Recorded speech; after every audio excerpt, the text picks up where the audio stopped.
Saya pernah menjadi OB salah satu di perusahaan di bank utama, bahkan sampai pimpinan direkturnya itu mempercayakan saya suruh jaga rumahnya, kemudian suruh macam-macam dan lain sebagainya seperti itu. Apa itu? Sebetulnya waktu sebelum saya jadi OB itu saya pernah jadi kuli bangunan. Kemudian ya memang karena tuntutan orang tua tidak bisa membiayai dan kebetulan orang tua saya juga orang tidak punya, lagi pula buta huruf keduanya. Oke, Assalamualaikum warahmatullahi wabarakatuh. Selamat sore, salam sejahtera untuk kita semua pemirsa Jateng Pos TV. Berjumpa lagi dengan saya Bejan Saidan dari channel YouTube Jateng Pos TV, channel YouTube miliknya Koran Jateng Pos di Semarang. Pada sore kali ini Jateng Pos TV kehadiran tamu yang sangat istimewa. Selamat sore Pak Ahyadi. Selamat sore Bapak Bejan Saidan.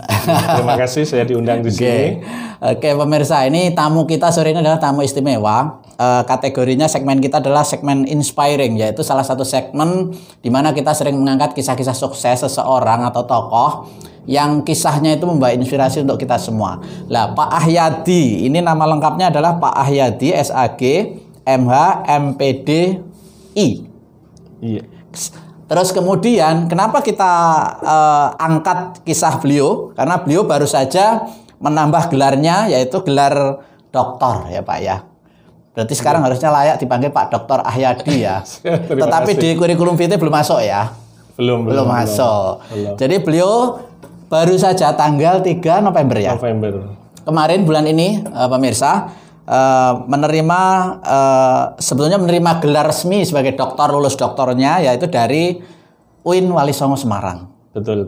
Jadi ini luar biasa. Kenapa luar biasa? Nanti beliau akan cerita. Sampai beliau sekarang sukses dan berhasil meniti karir menjadi dokter itu ada kisah panjang itu yang harus kita ungkap menjadi kisah sukses di inspiring kita. Pak Ahyadi, selamat sore. Terima kasih sekali lagi sudah rawuh. Pak, yang perlu kita kabarkan kepada pemirsa ya bahwa Bapak menjadi dokter ini ada perjalanan panjang yang saya dengar ya. Tidak ujuk-ujuk.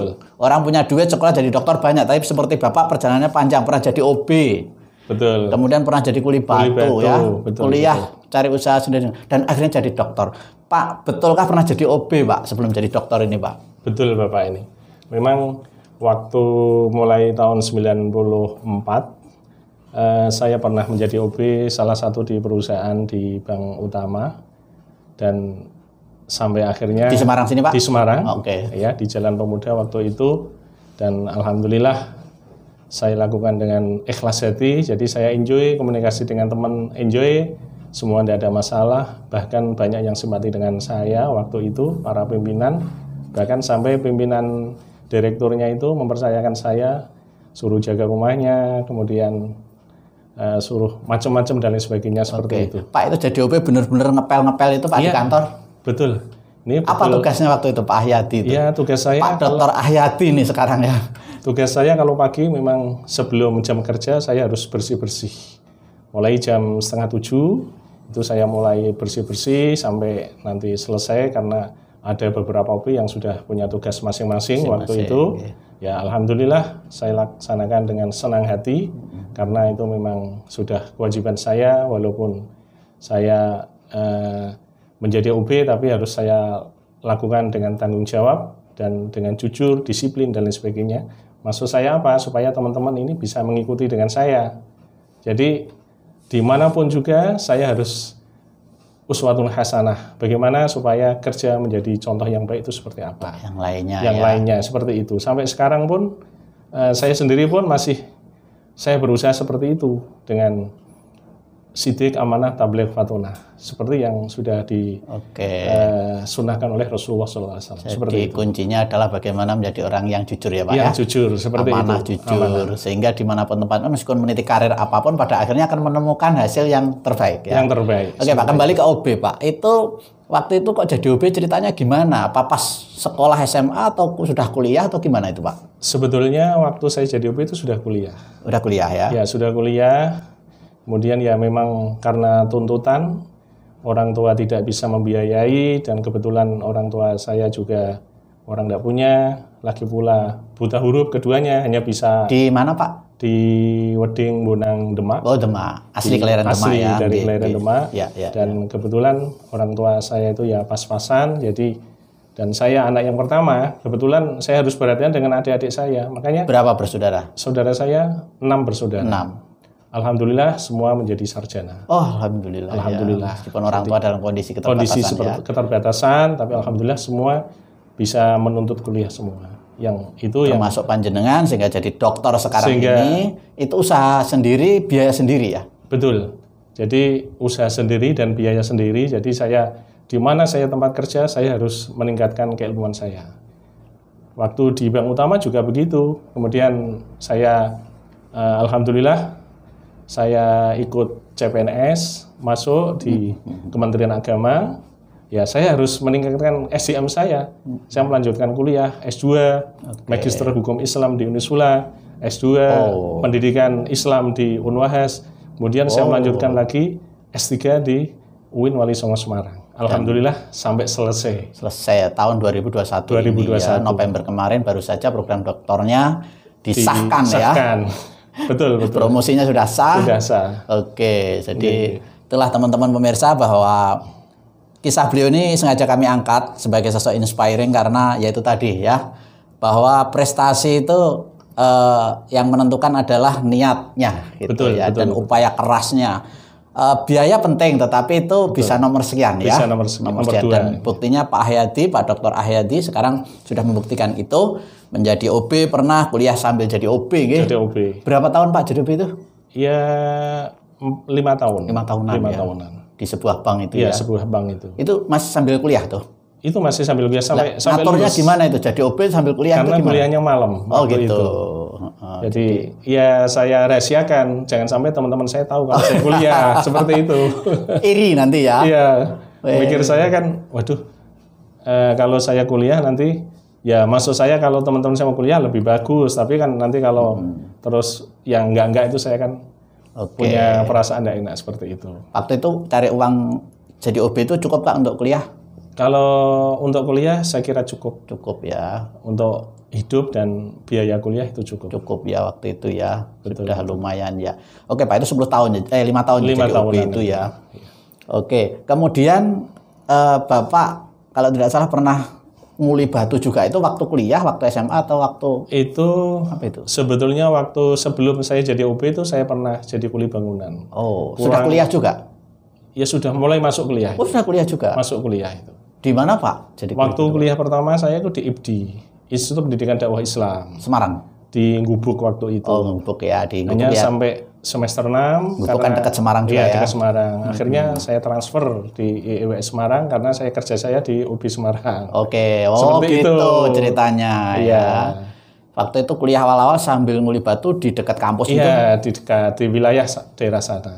Ya intinya Seperti itu. mencari tambahan penghasilan lah ya. Penghasilan. Karena orang tua mungkin sudah cukup terbebani kebutuhan rumah tangga ya. Betul, betul, betul. Akhirnya harus seperti itu. Oke Pak Haryadi, dua kisah itu adalah kisah yang menurut saya mungkin banyak orang melakukan, tapi tidak banyak yang lalu sambil jadi OB dan kuli batu itu terus kuliah itu loh. Betul, Itu yang betul, inspiring ya. Iya, Udah iya. menyerah biasanya. Betul, betul. Oke, terus kemudian gimana ceritanya menjadi dokter, lulus S3 ini kemarin apa Pak kajiannya untuk disertasi doktornya apa? Untuk disertasi yang sudah saya angkat itu memang model pendidikan entrepreneurship di Pondok Pesantren Api Tegalrejo Magelang. Kenapa saya milih di sana? Karena di sana termasuk pondok yang memberlakukan kurikulum entrepreneur yang di situ memang sangat dibutuhkan oleh para santri. Banyak zaman sekarang ini banyak santri yang lulusan pondok tapi setelah pulang mencari kehidupannya susah. Tidak punya pegangan pekerjaan. Nah, untuk itu saya mengambil di Tegalrejo itu, maksud saya supaya nanti masyarakat terutama para santri-santri itu bisa ngikuti seperti apa yang sudah dilakukan di Tegalrejo. Jadi setelah nanti lulus, dia punya pengalaman pekerjaan untuk kewirausahaan, akhirnya nanti bisa mencetak para pengusaha-pengusaha muslim yang hebat untuk ke depan. Gitu ya. Jadi kalau sebuah disertasi itu kajiannya mesti tidak sekedar teori tapi harus dilakukan ya Pak ya? Harus dilakukan. Dilakukan lalu dikaji hasilnya seperti apa sehingga menjadi role model gitu ya. Iya, betul. Itu di pondok pesantren di Di Api Tegalrejo Magelang. tempatnya. Itu sampai kemudian jadi disertasi yang bisa diterima sebagai lulus dokter berapa lama itu Pak? Saya kuliah mulai 2012, sebetulnya itu sudah terlalu lama itu, karena memang batasan 7 tahun. Akhirnya saya diberi kesempatan untuk rename lagi, memperbarui name lagi. Akhirnya alhamdulillah bisa selesai. Bisa selesai ya. Masalahnya apa sampai lama? Karena memang saya sendiri itu sebagai pegawai negeri, PNS, itu harus disiplin kerja, itu tidak boleh saya Pak Hayati ini juga sebagai PNS ya. Sekarang ini. Setelah jadi OB dulu, kuliah lulus terus jadi PNS. Jadi PNS. Masuk PNS terus OB-nya berhenti gitu waktu berhenti. itu. Ya ternyata nasib lain. Saya jadi OB dengan ikhlas. Saya melakukan dengan baik dan saya juga tetap berdoa kepada Allah. Betul. Artinya sekarang ini kita harus berani mencangkul langit ya. Artinya kita istighosa, kita berdoa, minta kepada Allah supaya Allah menurunkan rizkinya dari langit itu kan. Akhirnya terkabul juga. Jadi syarat ketentuan harus dilakukan Pak ya. Harus dilakukan. Dekat sama Allah. Taat kepadanya. Betul. Harus mengetuk pintu langit juga ya. Langit itu. Pengen sukses kan begitu. Betul. Dan rajin kita ikhtiarnya. Ikhtiarnya maksimal.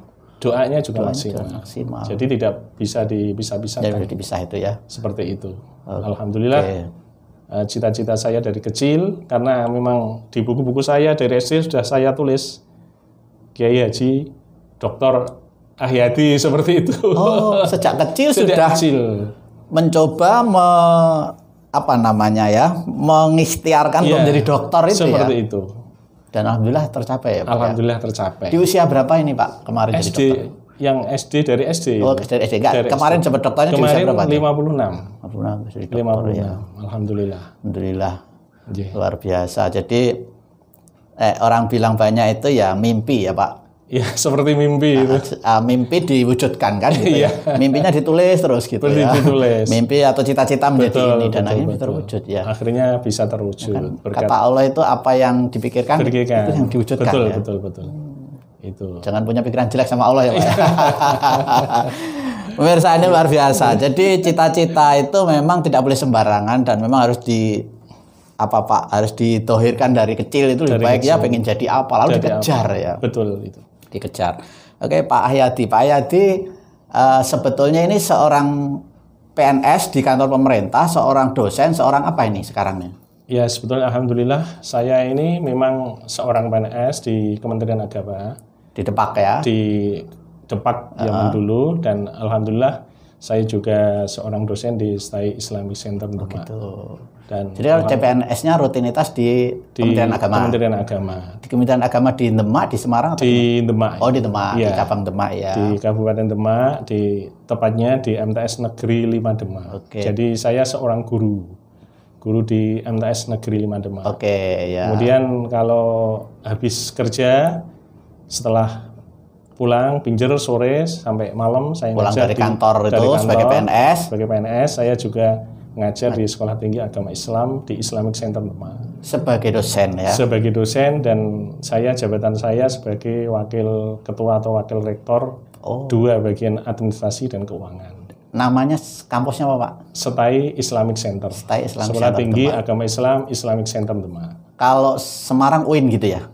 Kalau Semarang, kalau zaman dulu ada STAIN, STAIS seperti itu enggak jadi UIN itu? Enggak ya? Beda ya? Bukan.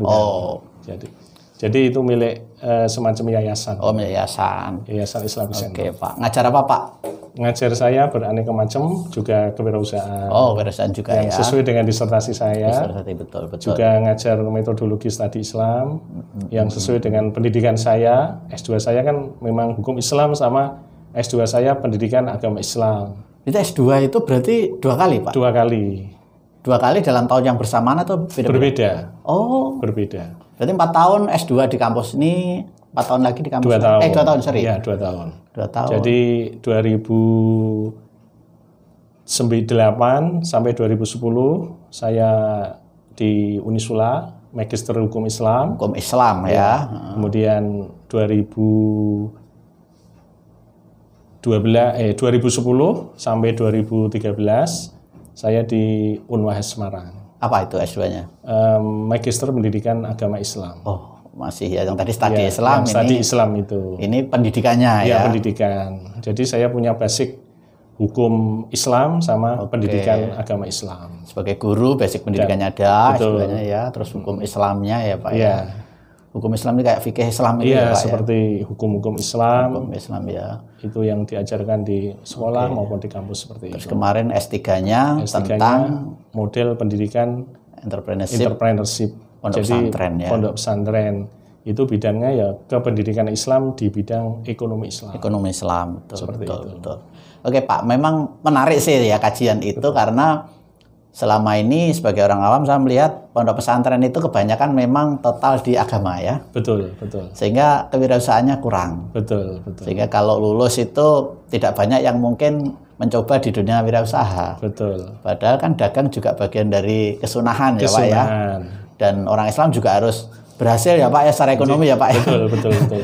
Jadi sehingga menarik itu dan dari disertasi penjenengan apa yang bisa dipetik nanti buat masyarakat nih tentang Untuk anak pesantren harus bisa berwirausaha. Untuk masyarakat memang ada implikasi daripada pendidikan entrepreneur, terutama bagi santri akan membuat santri ini merubah mindsetnya. Cara berpikirnya. Cara berpikirnya, kemandiriannya juga. Kemudian di samping itu mentalnya itu pun juga lain setelah ada pendidikan entrepreneur itu. Andai kata nanti pulang dari pesantren atau boyongan, secara otomatis dia sudah tidak canggung lagi. Kepengen usaha apa yang dipraktekkan waktu Di pondok itu entrepreneur, akhirnya dipraktekkan di Masyarakat. kehidupannya, di masyarakat. Nah, itu dampak daripada santrinya. Tapi bagi masyarakat juga merasa tertolong. Artinya bagi yang tidak punya pekerjaan karena ada santri yang sukses juga, omsetnya sampai 50 juta per bulannya, sehingga punya karyawan banyak. Itu mengambil dari masyarakat, sehingga masyarakat yang kerja ya. tidak punya lapangan kerja bisa diserap oleh santri entrepreneur itu tadi. Pesantren ini ya. Itu manfaatnya seperti itu, implikasinya, dampaknya. Dan selama ini sudah dipraktekkan di sebuah pondok di pondok pesantren ya, di Tegalrejo. Di Tegalrejo Magelang. Itu sudah berproses berapa lama Pak? Itu mulai 2010 sampai sekarang ya sudah 10 tahun lebih ya. Sudah 10 tahun lebih. Berarti sudah ada hasilnya dong, lulusannya sudah jadi pengusaha-pengusaha. Sudah banyak. Rata-rata yang sudah jadi pengusaha 20%. Dari lulusan setiap tahun? Dari lulus setiap tahun. Luar biasa Pak. Sudah meluluskan 371 santri. Yang 20%-nya berarti sudah punya lapangan pekerjaan sendiri. Ya. Itu diajari apa selama di pesantren itu Pak? Di pesantren itu diajari beraneka macam sesuai bidangnya. Ada yang kewirausahaan tentang rumah makan, kuliner, ada pertanian, peternakan, seperti pertanian seperti pembenihan itu, buah-buahan itu ya bibit sangat lumayan sekali hasilnya. Peluang-peluang yang ada di masyarakat ya, seperti ya, itu. Pak, ya. Ada juga perbankan, dagang online dan sebagainya. Seperti itu. Jadi tergantung kemampuan. Karena yang diajarkan di Tegalrejo itu tidak sama seperti di pesantren lain. Di sana ada survei di pasar. Artinya begini, 3 tahapan ini yang dilakukan oleh para santri, dia observasi di pasar, melihat bagaimana orang jual beli, bagaimana orang mencari uang, bagaimana orang bisa mendapatkan uang dengan cara halal dan lain sebagainya. Ini dalam 1 minggu survei di pasar para santri, tanpa dikasih uang, tanpa HP pun tidak boleh dibawa. Seperti itu. Hasil survei ini kemudian dikonsultasikan dengan para mentor-mentor. Mentor itu adalah para pengusaha yang sudah sukses. Oke, datangkan ke pondok ya. Didatangkan ke pondok, disuruh bimbing. Kenapa anak ini kok punya pengalaman seperti ini? Sebaiknya nanti masuknya ke sini, seperti itu. Jadi sudah dibimbing oleh mentor-mentor yang ahli. Setelah itu kemudian workshop, semacam pelatihan. Jadi mereka harus ikut workshop juga ya? Workshop juga. Setelah dibekali itu dibekali. Setelah workshop mungkin ada yang kepengen magang di tempat pengusaha itu paling tidak sampai 2 bulan, maksimal 2 bulan magang seperti itu. Nah, setelah dia nyata jadi orang yang sudah bisa mengelola lah, baru bisa dipinjami modal dan lain sebagainya. Oh, dari pondok pesantren? Ya, dari pondok pesantren juga, termasuk jadi mentor itu tadi, para pengusaha-pengusaha.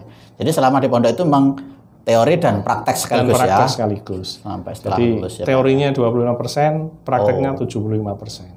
Di luar menuntut ilmu agama ya Pak? Iya, di luar menuntut ilmu agama. Bisa itu ngaturnya Pak di pesantren itu ya? Bisa, ya memang khusus entrepreneur itu memang khusus ada waktu, 15 hari sekarang ini. Dulu 35 hari. Oh. Pada awal-awal proses itu. Oke, dan itu untuk santriwati maupun yang laki-laki ya? Iya, sama. Iya, luar biasa. Ini luar biasa Pak, jadi layak untuk menjadi kajian doktor dan bisa dicontoh oleh pondok pesantren yang lain mungkin ya ke masyarakat, karena memang terus terang aja selama ini produk pesantren itu biasanya kurang di sektor entrepreneur ya. Hingga kalah, maaf secara ekonomi kadang-kadang kalah bersaing Pak. Betul. Padahal kan orang Islam harus kaya juga ya Pak ya. Kaya tapi yang berkah, yang barokah itu yang harus terus dikembangkan biar nggak kalah dengan pihak lain Pak ya. Ekonomi dikuasai pihak lain ya. Iya, betul. Jadi pesantrennya itu selalu mengembangkan life skill dengan yang jitu seperti itu. Oke, Pak Ayadi, kembali ke kisah dari Kuli Batu, OB lama ya di situ ya. Kemudian sekarang menjadi dokter Pak, mungkin ada pesan buat masyarakat khususnya generasi milenial kita Pak, bahwa menempuh karir itu ada prosesnya seperti Pak Ayadi nih Pak. Ini ada pesan Pak mungkin Pak ya, untuk anak-anak sekarang harusnya bagaimana Pak untuk berkarir? Generasi muda sekarang yang pertama yang harus kita lalui, jangan sering putus asa. Kita harus semangat. Jadi cita-cita yang mulia itu harus kita kejar. Kita harus semangat, kita tidak boleh putus asa, dan kita harus optimis. Artinya apa? Saya pasti sukses, saya pasti bisa, saya pasti lulus. Harus seperti itu. Kalau kita sudah minder dulu, ya secara otomatis akan melemahkan mental kita. Semangat kita akan lemah. Tapi kalau kita, saya pasti bisa, saya pasti sukses, saya pasti lulus. Seperti itu. Contohnya seperti yang sudah saya lakukan, saya pasti lulus doktor. Pasti jadi dokter, sudah SD sudah selalu menulis. Iya, sudah nulis. Seperti itu. Haji dokter Pak ya.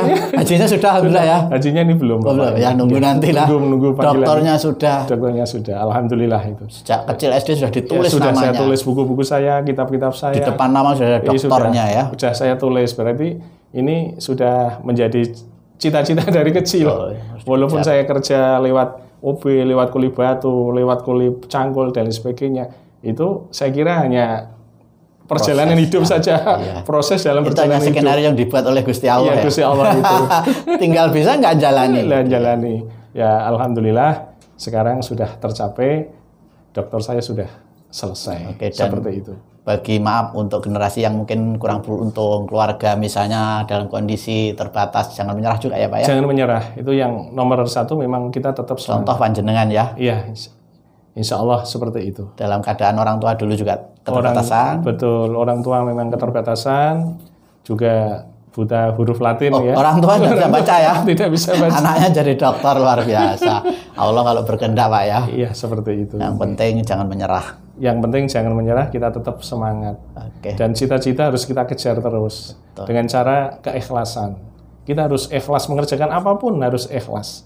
Kita tidak boleh, ya mungkin ada orang kerja, ada pimpinannya, dia kerja baik, tidak ada, dia tidak kerja dan sebagainya. Itu jangan dilakukan. Tidak ikhlas itu. Itu namanya tidak ikhlas. Kita kerja untuk bos, bukan untuk Gusti Allah ya.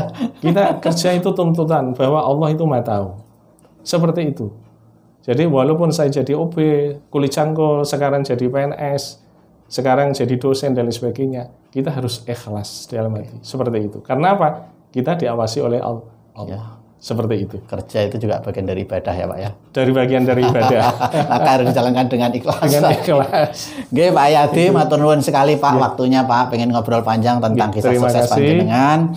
Buat masyarakat luas, menjadi inspirasi yang positif ya. Tetapi waktu juga yang membatasi kita. Sekali lagi terima kasih atas waktunya, berbagi kisah inspirasinya. Mudah-mudahan menjadi inspiring banyak orang Pak. Sehingga menularkan keberkahan kepada banyak orang juga. Khususnya bagi orang-orang yang mungkin merasa keterbatasan dalam biaya untuk menempuh karir atau sekolah, jangan pernah menyerah. Contoh Pak Ayadi dengan keterbatasan bisa menjadi dokter, pernah menjadi Kuli Batu, pernah menjadi OB dan macam-macam, dan akhirnya tetap bisa meraih doktornya. Yang penting kita semangat, Pak, insya Allah akan tercapai. Akan tercapai. Dilakukan dengan senang hati dan ikhlas, itu yang harus ditanamkan dalam diri kita. Jadi pokoknya kerja yang ikhlas, senang hati, kemudian janganlah karena pimpinan, karena yang lain harus kita lakukan dengan tanggung jawab dan disiplin. Itulah yang bisa menyebabkan kita untuk ke depan akan lebih baik dan menjadi sukses. Seperti itu. Dunia akhirat ya Pak. Dunia akhirat.